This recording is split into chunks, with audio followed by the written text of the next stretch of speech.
안녕하세요. 더 배움 검정고시 한국사의 명재민입니다.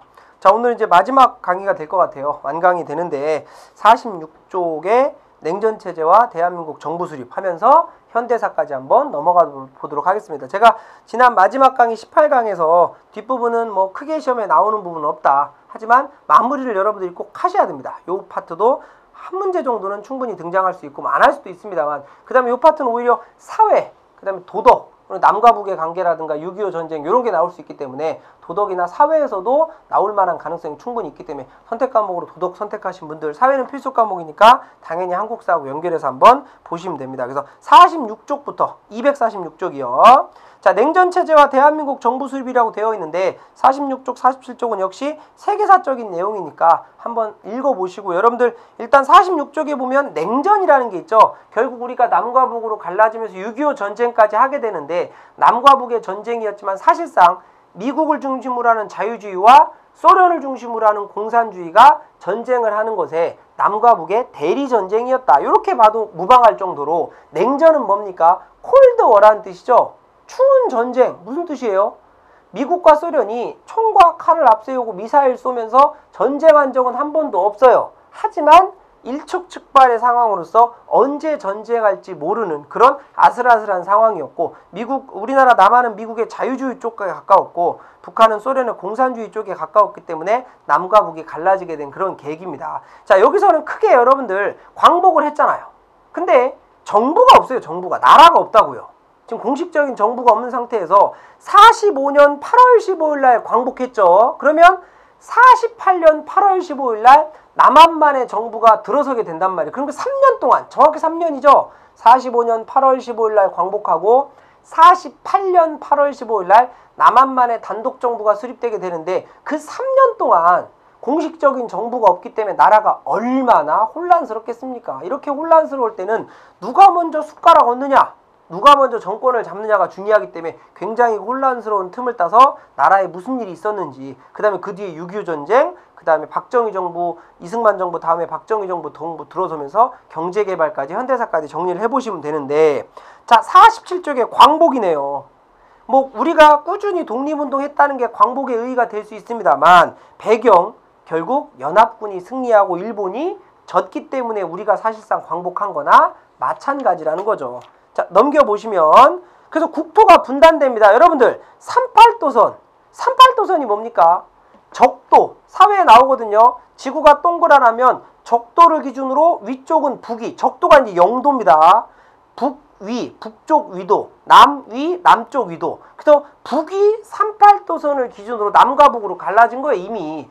여러분들이 알고 있는 휴전선은요, 1950년 6월 25일 날 전쟁 터지고 1953년 7월 27일 날 휴전하면서 생긴 건데, 38도선하고 상당히 위치가 흡사하기 때문에 휴전선과 38도선을 동일시하는데, 휴전선은 53년 7월 달에 휴전하면서 생긴 거고 38도선은 45년 광복하면서 남쪽에는 미군, 북쪽에는 소련군이 들어오면서 만들어진 거죠. 그러니까 엄연히 다른 내용입니다.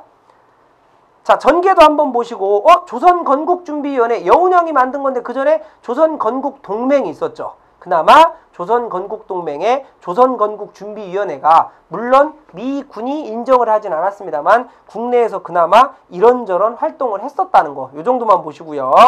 249쪽에 미군이 남한에 들어와서 여러 가지 군정을 실시합니다. 여러분들 이게 이제 38도선, 지금 위에는 소련군이 들어가 있는 상황이에요. 그러니까 소련의 정부가, 북한의 정부가 어떻게 만들어지고 북한이 어떻게 되고 이런 것들은 여러분들 우리나라 역사에선 많이 등장하지는 않습니다. 그러니까 주로 38도선 밑에 우리나라, 남한의 역사를 기준으로 생각을 하면 되죠.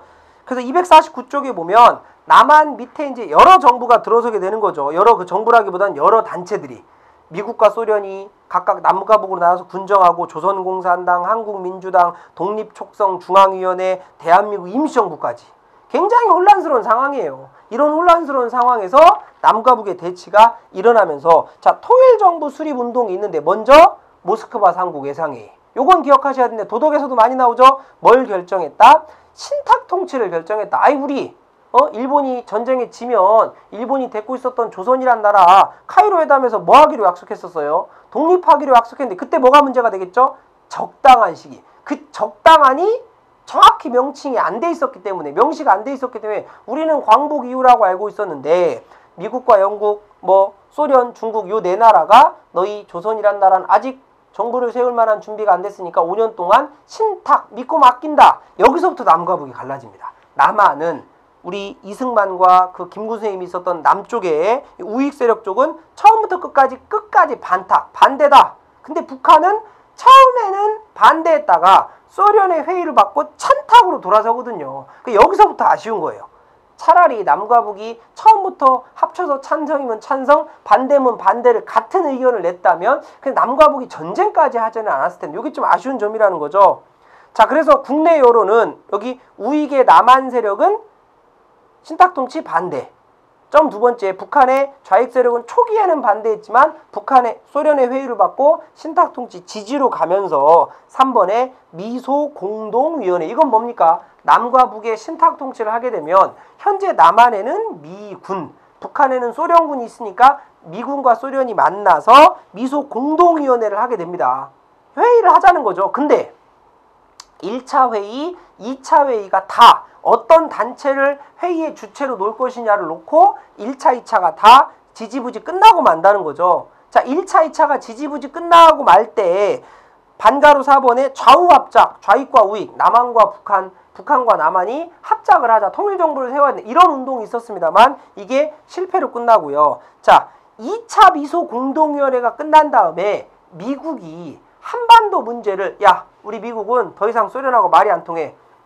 이 한반도 문제를 미국과 소련이 합의해서 하는 건 무리가 있어 라고 하면서 유엔에 남한 북한 문제를 넘깁니다. 그래서 잘 생각하세요. 유엔에서 당시 국제연합에서 뭐라고 결정하냐? 그렇다면 남과 북이 합의해서 인구 비례로 총선거를 치러라. 여러분, 총선거가 뭐죠? 대선은 대통령 뽑는 거고, 지방선거는 시장이나 구청장 뽑는 거고, 총선은 국회의원 뽑는 거죠. 국회의원을 뽑아야 뭐가 만들어져요? 국회, 입법부가 만들어지고, 그 입법부가 만들어진 다음에 법을 만들어서 행정부, 사법부가 나라가 만들어져야 되거든요. 그러니까 일단 총선거로 남한과 북한이 총선거를 치러서 국회의원을 뽑아서 입법부를 만들어라 그랬는데, 문제는 인구 비례로 하라는 거예요. 남한의 인구가 더 많았기 때문에 북한에서 이걸 거부합니다. 아, 싫어. 그럼 남한의 국회의원이 더 많이 뽑히고 남한에 유리하잖아. 그래서 북한이 거부하기 때문에 이때 그러면 유엔 소총회에서 이번엔 뭐라고 결정한다? 야, 그러면 싫다는 지역 빼고 남한만이라도 해라. 선거가 가능한 지역만이라 해라라고 결정해서 251쪽에 반가로 5번에 남한만 총선거가 치러지는 겁니다. 5월 10일 날, 48년 5월 10일 날. 자, 이걸 막고자 반가로 6번에 남북협상이 있어요. 당시 남쪽에 있었던 김구, 김규식 같은 민족 지도자들이 이승만은 남한만의 단독정부 수립하는 걸 찬성했었어요. 왜요? 북한은 사실상 이미 김일성의 일당 독재가 이미 만들어진 상황이었거든요. 근데 김구와 김규식 선생님 입장에서는, 야, 이렇게 남한만의 단독정부 수립하면 북한도 가만히 있지 않고 정부 수립하겠죠. 그럼 영원히 갈라진다. 안 된다. 남한만의 단독정부 반대한다면서 남북협상을 해서 북한 평양에 가서 당시 지도자였던 김일성, 김두봉을 만나는데, 이게 시간도 너무 촉박했고 이미 북한은 단독정부를 수립한 거나 마찬가지였기 때문에 김일성이 거의 성공을 거두기가 힘들었다. 남북협상까지 된 다음에 남한만의 총선거를 치르게 됩니다. 253쪽에 있네요. 자, 50총선거, 1948년 50총선거 치르고요. 최초의 민주주의 보통선거였으며 김구와 김규식과 공산주의자들은 불참합니다. 그래서 재헌국회를 만들죠. 1대 국회입니다. 현재 여러분들 2015년이 내년 16년 4월 달에 20대 국회의원 선거가 있어요. 올해까지는 19대 국회의원이고요. 포인트는 국회의원의 임기는 여러분들 몇 년이죠? 네, 4년입니다. 뽑히면 영원히 할 수 있는 연임인데 1대 국회, 재헌국회만 임기가 2년입니다. 그럼 48년에 1대 국회를 했으니까 50년에 다시 국회의원을 뽑아야겠네요. 50년이 2대 국회가 되는 거고요. 자, 재헌국회는 헌법 만들고 초대 대통령으로 이승만을 뽑습니다. 국회에서 간선제로, 국회의원들이 간접선거로 뽑는 거죠. 그래서 국회에서 간선제로 이승만을 초대 대통령으로 뽑고요. 그래서 반가로 4번에 대한민국 정부는 48년 8월 15일 날 정확히 광복한 지 3년 만에 그 유엔이 선정하는, 유엔이 인정하는 그런 유일한 한반도에서의 합법적 정부로 수립이 됩니다. 자, 북한은 여러분들 남한이 48년 8월 15일 날 정부 세우면 북한은 48년 9월 7일인가 세우거든요. 그럼 생각해 보세요. 남한보다 늦었잖아요. 그럼 북한 김일성 입장에서는 야, 우리 북한은 어떻게든 남한하고 통일정부를 수립하고 싶었는데 너희 남한이 혼자 단독정부 수립하니까 어쩔 수 없이 우리 북한이 정부를 수립한 거야. 그러니까 남과 북이 갈라진 건 너희 남한의 책임이야. 이런 어떤 명분이 쓴단 말이죠. 근데 그 전에 알아보잖아요. 북한은 이미 46년 2월 달에 북조선 임시인민위원회라고 하는 사실상의 김일성의 정부가 이미 만들어진 상황이었거든. 임시라는 말이 붙었을 뿐이지 사실상 북한이 정부를 먼저 만든 거나 마찬가지다. 자, 54쪽에 보면 정부 수립하는 걸 둘러싸고 여러 가지 갈등이 있습니다. 남한만의 50총선거 치러질 때 제주 4.3 사건, 남한에 있는 제주도에 있는 그 북한 쪽에 있는 좌익 세력들이 남한만의 총선거에 반대하면서 무장봉기를 일으켰는데 이거에 대해서 우리 남쪽에 있던 군인과 경찰들이 무장으로 어떤 그 진압을 하는 과정에서 일반 어떤 양민들까지 학살했던 사건이 이게 여러분들 국가 그 인권위원회에서 뭐 2, 3년 전까지만 해도 그 국민들에 대해서 배상을 해라 이런 판결이 나왔던 그런 사건들이죠. 어쨌거나 요것 때문에 무고한 제주도민이 많이 희생을 당했고요.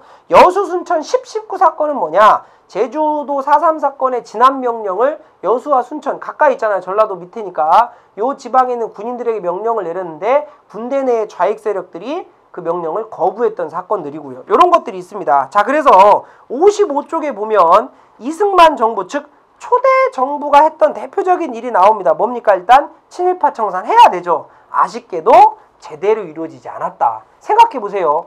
정부가 48년 8월 15일 날 만들어지고 친일파 청산하는 게 그 이후예요. 그럼 여러분들이 만약에 제가 친일파라고 생각해 봅시다. 여러분들이 생각해 보세요. 광복했죠. 잡히면 죽어요. 그럼 3년 동안 어떻게 하겠어요? 본인의 친일 행적이라든가 친일파가 아니라는 걸 만들어놨을 거란 말이에요. 그러니까 친일파 청산하고 친일행위 한 사람들 청산하는 것은 광복한 직후에 바로바로 했었어야 돼요. 북한은 그걸 했는데 남한은 주도권을 잡는 어떤 세력들 때문에 그게 제대로 이루어지지 않았고 초대국회 이승만 정부에서 하려고 했습니다만 이승만 정부가 굉장히 친일파들의 지지를 많이 받았기 때문에 이승만 정부의 어떤 소극적인 태도 때문에 제대로 이루어지지 않았다. 그게 이제 아직도 제대로 청산이 안 돼서 굉장히 우리나라에서 아픈 역사로 또 기록되어 있습니다.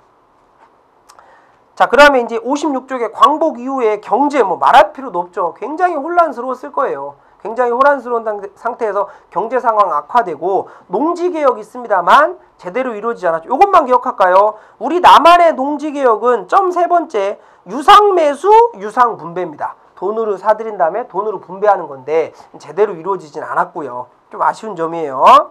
자, 북한 정부 수립하는 거 뭐 북한 정부까지 나오진 않으니까 한번 보면 되고요. 자, 6.25 전쟁이네요. 6.25 전쟁. 자, 전쟁의 배경. 자, 북한이 남침을 해서 공산주의 세력을 퍼뜨리려고 북한의 국방력을 점점 강화하고요. 그 다음에 김일성이 혼자 전쟁하긴 힘듭니다. 그러니까 북한은 김일성은 소련 중국의 어떤 그 배경을 뒤에 업고 소련의 어떤 도움, 그 다음에 중국도 미국이 참전을 하면 중국이 너희들을 도와주겠다. 요걸 하면서 만들어지게 되죠. 6.25 전쟁이다. 미국의 애치슨 선언이 미국 국무장관 애치슨이 태평양 방어선에서 한반도를 제외시킵니다. 그럼 이제 더 이상 북한 입장에서는 찬스죠. 그래서 북한이 1950년 6월 25일 날 6월 25일 여러분들 일요일 새벽 4시입니다. 감략 아무 생각 없이 쳐들어온 게 아니라 일요일 새벽 4시면 굉장히 모든 사람들이 특히 평일날 일찍 일어나는 사람들 일요일이면 굉장히 늦잠 자고 군인들도 1박 2일로 굉장히 외박도 많이 나가고 이런 시기이기 때문에 6월 25일 날 남침하고 자 전개부터 여러분들 우리가 휴전협정하는 것은 농담이 아니라 여러분들 영화 2편만 보면 이건 끝납니다. 뭐예요? 강재규 감독의 태극기 휘날리며 하고 고지전 있죠. 고수가 주연했던 태극기 휘날리면은 그 장동건하고 원빈 나오는 거. 내 핑계 대지 마. 그거 있잖아요. 그거하고 고수가 나오는 고지전. 그 두 개만 보면 6.25 전쟁의 과정을 그대로 알 수 있습니다. 먼저 우리가 3일 만에 서울이 뚫립니다. 일본에 북한군이 남침하면 3일 만에 서울이 뚫리고 낙동강 방어선이 마지막 방어선이었어요. 이때 유엔이 참전하면서 메가더 장군이 인천 상륙작전을 하면서 북한의 보급로를 끊어서 반가로 3번이요. 서울을 되찾고 오히려 우리가 북진을 하죠. 평양 가고 압록강까지 갑니다. 조금만 더 가면 두만강 위에까지 가면 오히려 전세가 역전돼서 싹 다 통일이 되는 건데 요때 이제 누가 쳐들어옵니까? 누가 들어오죠? 일사후퇴를 하게 되는 중국군이 태극기 날리움에 보면 중국군의 가장 큰 장점은 뭡니까? 뭐니 해도 쪽수죠, 쪽수. 어마어마하게 밀려오는 장면이 있거든요. 중국군이 내려오면서 우리가 일사후퇴를 해서 서울이 탈환되고 수복해고 요게 딱 1년이에요, 여러분들. 1년 동안 이런 일이 왔다 갔다 하다가 휴전협정을 이제 2년 동안 하는 거죠. 그 2년 동안 51년부터 53년 동안 고지전 영화 보면 조금이라도 38두선 부근, 휴전선 부근에서 땅을 되찾겠다고 치고 빠지고 하는 거잖아요. 요거 생각하시면 되고요. 자, 53년 7월 달에 그래서 휴전협정이 체결되게 됩니다. 영향 볼까요? 당시 우리는 농업국가였어요. 산업시설이 별로 없다고요. 그런데 그 별로 없는 산업시설의 40%, 반 가까이가 파괴가 됐습니다. 그러니까 엄청나게 많은 혼란이 있고 전쟁 사상자, 그 다음에 많은 부상자, 전쟁 고아, 이산 가족이 많이 생기고요. 결정적으로 남과 북이 우리가 같은 피를 나눈 형제라고 얘기하는데 형제끼리 어떻게 보면 총을 쏘고 칼을 겨눈 거기 때문에 남과 북의 어떤 이질감이 커지는 게 제일 큰 문제였죠. 자, 전쟁의 영향이 나와 있는 260쪽에 전쟁이 분단이 고착화돼 땅에 붙었다. 아직까지 통일이 못한 거고요. 한반도의 냉전이 점점 고착화됩니다. 자, 60쪽에 전쟁 후에 남한의 정치경 굉장히 혼란스러웠을 거예요. 이승만 정부가 전쟁 후에 경제개발을 위해서 노력을 했습니다만 한계가 있습니다. 이승만 정부가 자유당 만들면서 본인의 정권을 유지하기 위해서 자, 반가로서 한 번에 발췌개헌이라고 있습니다. 발췌는 여기저기서 뽑았다는 얘기죠. 이건 옆에다 쓰시면 1952년이고요, 여러분들. 1952년이고 이게 1차 개헌입니다. 헌법을 바꾸는 건데요. 헌법은 우리나라 최고의 법으로서 바꿀 때는 국민들의 동의를 얻어야 되고 지금은요. 당시는 아니었지만 어쨌거나 헌법을 바꾼다는 것은 국민의 자유와 권리, 기본권을 확장하는 쪽으로 바꿔야 되는데 우리나라 역사의 아쉬운 점은 대부분 지도자들이 즉 대통령이나 권력자들이 본인의 정권을 유지하기 위한 수단으로 악용했다는 아쉬운 점이 있습니다. 그래서 발췌개헌은 국회에서 간선제로 대통령을 뽑았잖아요. 1950년에 48년에 1대 국회 뽑고 1대 국회 재헌국회만 임기가 2년이라 그랬죠. 50년에 국회의원 선거 또 하겠죠. 했어요. 근데 이승만을 지지하던 사람들이 대거 국회의원에 탈락을 한 거죠. 그 상태로 국회에서 간접선거로 국회의원들이 대통령을 뽑으면 이승만이 당연히 대통령의 당선이 안 되겠죠. 그래서 간선제에서 직선제로 바꾼 거고 1대 대통령의 이승만이고 2대도 이승만이 됐는데 당시 대통령의 임기는 4년 중임이었거든요. 2번 할 수 있어요. 그럼 48년에 대통령에 당선됐으니까 52년 두 번째는 나올 수 있죠. 56년에는 대통령에 출마할 수 없잖아요. 근데 또 하고 싶잖아요. 그럼 어떻게 해야 돼요? 또 헌법을 바꿔야 되죠. 그게 바로 54년에 4.4 오입 개헌이라는 거죠. 말도 안 되는 생떼를 써서 헌법을 바꾸려면 초대 대통령에 대해서는 영원히 중임 제한을 철폐한다라는 헌법을 넣은 건데요. 이걸 바꾸려면 어떻게 해야 돼요? 당시 국회의원의 3분의 2가 찬성을 해야 되는데 135.333이 나왔다는 거죠. 136명이 돼야 되는데 135명이면 부결, 통과가 안 되는 거죠. 근데 단 며칠 있다가 사람인데 3분의 1로 팔다리를 3분의 1로 나눌 수 없다. 4.4 오입이라는 말도 안 되는 얘기를 하면서 어떻게 됩니까? 헌법을 통과시켜서 초대 대통령이 영원히 대통령이 한다. 요런 걸 바꿔놓은 겁니다. 그게 260쪽 반가로 4번에 4.4 오입 개헌이 되고 이게 2차 개헌입니다. 제가 설명드렸던 게 26쪽 맨 위에 있습니다. 자, 그 다음에 이승만의 독재는 더욱더 강화되다가 나중에 60년 4.19 혁명으로 이승만이 하야하게 되고요. 자, 261쪽에 미국의 경제 원조입니다. 그래서 미국이 당시 전쟁 끝난 다음에 우리나라에 굉장히 많은 도움을 줬죠. 여기 보면 내용에 보면 미국이 여러분들 세계적인 공업국가면서 농업국가니까 두 번째 잉여 농산물, 미국에 남는 농산물을 우리에게 많이 줘서 도와줬습니다. 근데 농산물이 들어오기 때문에 우리 농민들이 많이 피해를 받겠죠. 그럼 점 세 번째, 300산업, 밀가루, 설탕, 면직물. 하얀색 3개. 밀가루, 설탕, 면직물은 옷감이요. 티 같은 거. 이런 걸 도와줬기 때문에 300산업이라고 부릅니다. 자, 북한은 뭐 김일성 체제가 더욱더 강화될 테고요. 한번 보시고요. 자, 64쪽에 이제 대한민국 정부가 세워진 다음에 여기서부터는 이제 박정희 정부가 들어설 겁니다. 자, 냉전 체제가 계속되고 사회주의 국가 뭐 64쪽, 65쪽 보시면 되고요. 자, 66쪽부터 봐야겠네요. 이승만이 2차 개헌, 4.4 5입 개헌하면서 계속해서 독재를 하다가 60년에 이거 기억하셔야 사회에서 더 많이 나옵니다. 3.15 부정선거로 4.19 혁명을 맞게 됩니다. 3.15 부정선거로 4.19. 여러분들 3.15 부정선거 나오면 무조건 4.19 혁명이에요. 4.19 혁명 맞으면서 이승만이 내려가게 되고 잠깐 1년 정도 67쪽에 보면 장면 내각이라 그래서 장면은 사람 이름입니다. 당시 총리였는데 당시 우리나라의 정부 형태가 대통령제가 아니라 의원 내각제였기 때문에 총리가 최고의 집권자가 됐던 장면 내각이 수립되게 되고요. 61년에 5.16 군사 쿠데타로 박정희가 등장하게 되는데 자, 박정희 정권은 여러분들 제가 딱 정리해드리면 이겁니다. 1961년부터 물론 대통령이 되는 건 62년입니다만 1979년에 11.6 사태로 죽기 전까지 무려 19년이나 정권을 잡죠. 그럼 그 뒤부터 이제 전두환 뭐 7년, 노태우 뭐 김영삼, 김대중, 노무현, 이명박, 뭐 박근혜 이렇게 오잖아요. 쭉 이렇게 오는데 박정희 정부는 19년이기 때문에 너무 텀이 길단 말이죠. 그럼 시험에는 대부분 가운데 쫙 잘라서 1972년에 뭐예요? 기억하셔야 되죠. 유신헌법 때부터가 주로 시험에 등장할 겁니다. 1972년에 유신헌법, 그 이후에는 뭐예요? 유신체제에 대한 우리의 저항, 세계 역사상 유례없는 독재헌법이라고 하는 요게 주로 시험에 나올 거고요. 그 전에는 한 3가지 정도로 요약할 수 있습니다. 1965년에 한일협정, 정부가 이제 경제개발한다고 일본하고 협정을 맺은 겁니다. 45년 광복 이후에 우리가 남남됐을 거 아니에요. 20년 만에 한일협정을 맺어. 이때 돈을 많이 받고 굴욕적인 외교를 했다라고 표현하고요. 그 다음에 이제 월남전이라고 부르는 베트남 파병. 이것도 미국이 동남아시아의 베트남에서 전쟁하는 걸 우리가 왜 도와줘야 되느냐? 뒤에 할 겁니다만 명분과 실리가 있어야 돼요. 명분은 뭐예요? 미국은 피를 나눈 형제처럼 우리를 도와줬고요. 6.25 전쟁 때 또 경제 원조로. 그 다음에 당시 우리가 미국 편이었기 때문에 자유주의를 지킨다는 명분이 있어. 하지만 명분만 갖다가 우리 아버지나 우리 할아버지나 우리 형제가 다른 나라 가서 전쟁하는 걸 동의할 수는 없거든요. 실리가 중요하죠.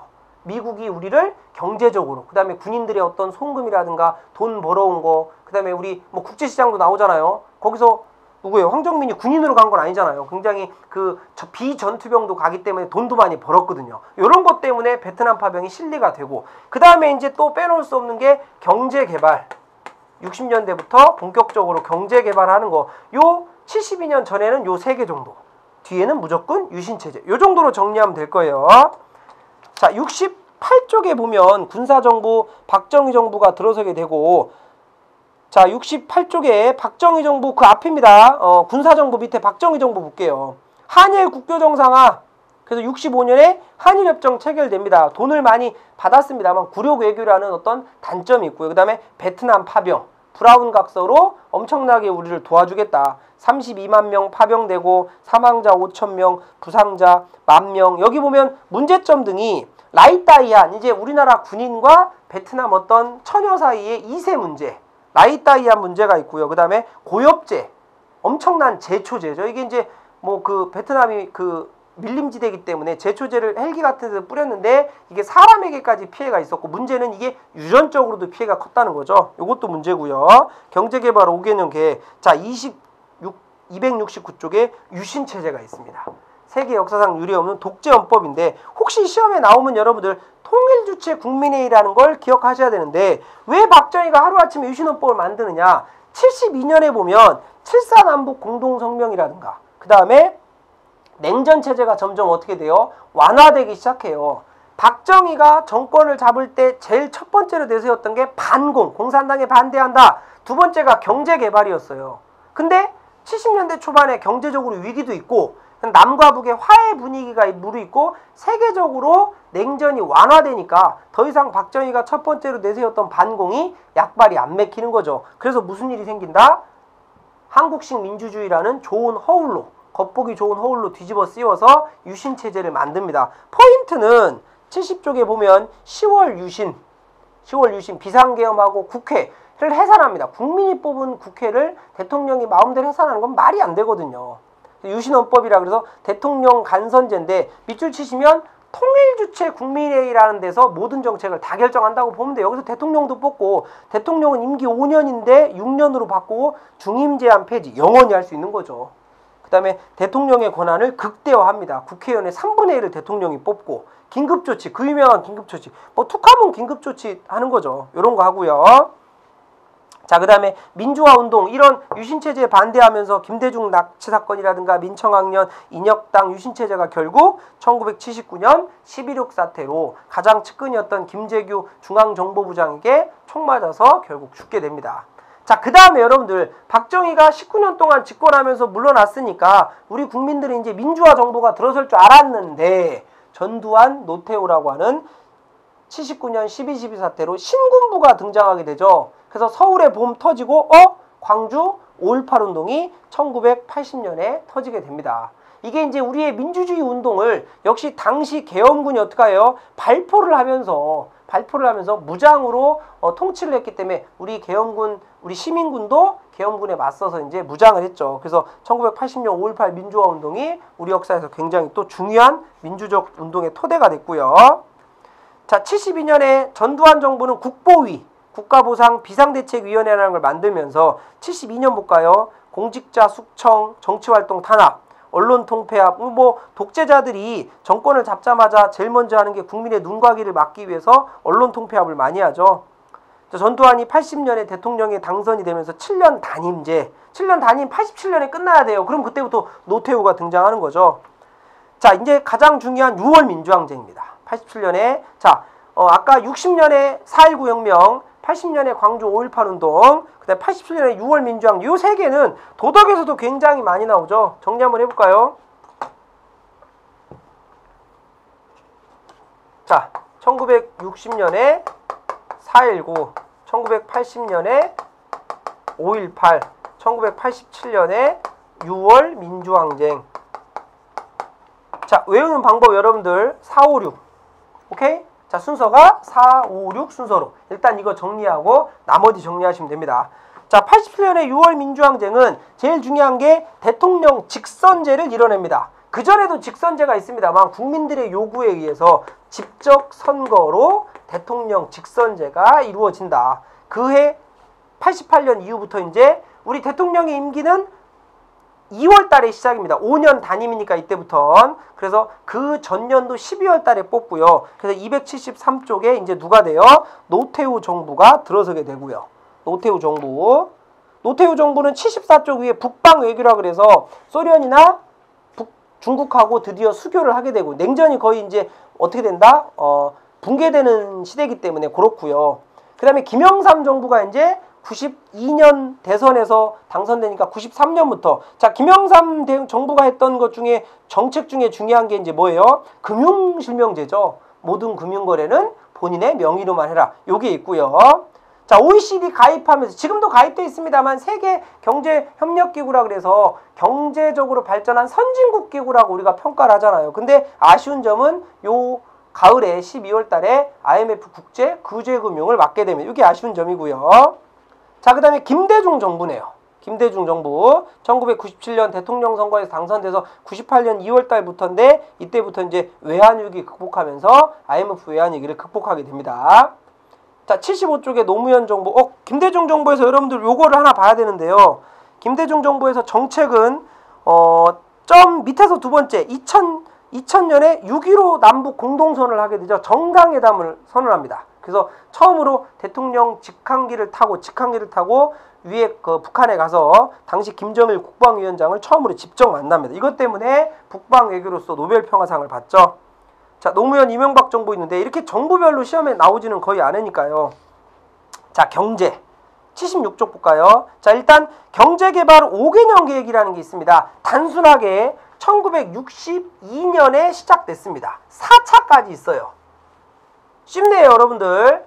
62년에 시작됐으니까 1차는 67, 2차는 67, 72, 3차는 72, 77, 77, 82 이렇게 가겠죠. 1차, 2차, 3차, 4차. 근데 일일이 다 볼 필요는 없고요. 요렇게 1960년대로 묶고요. 요렇게 1970년대로 묶으면 60년대 특징은 뭡니까? 수출 주도고요. 수출 위주. 그 다음에 경공업 위주입니다. 경공업은 신발, 뭐 섬유 이런 가벼운 공업 이런 거 위주고요. 70년대는 드디어 중화학공업 위주로 해서 본격적인 경제 개발을 하게 된다는 거죠. 요거 한번 보시고요. 77쪽 밑에 보면 오일 쇼크. 73년에 1차, 78년에 2차 오일 쇼크를 당하면서 경제 위기가 있었는데 또 극복했고요. 자, 이제 빼놓을 수 없는 게 278쪽에 이제 IMF 외환위기입니다. 97년 말이죠. 국제통화기금 IMF의 긴급 자원으로 국가 부도 위기를 모면했다는 겁니다. 요거 한번 생각해 보셔야 되는데 아까 지난 몇 강에선가요? 1907년에 국채보상운동에서 90년을 합치면 우리가 제2의 국채보상운동이다. 이렇게까지 표현을 합니다. 자, 79쪽에 현대사회 뭐 노동운동 이런 것들은 거의 우리 시험에서 뭐 교육 한번 김일성 체제 한번 보시면 되고요. 남북한 교류까지 있는데요. 뭐 김정일의 통치와 3대 세력 지금 김정은까지 등장했죠. 한번 보시면 되고요. 자, 요 정도로 마무리하면 되겠네요. 우리 뒷부분은 북한과의 교류는 뭐 도덕 파트에서도 요즘 거의 북한 파트는 빠지고 있는 추세니까요. 한번 보시면 될 것 같고요.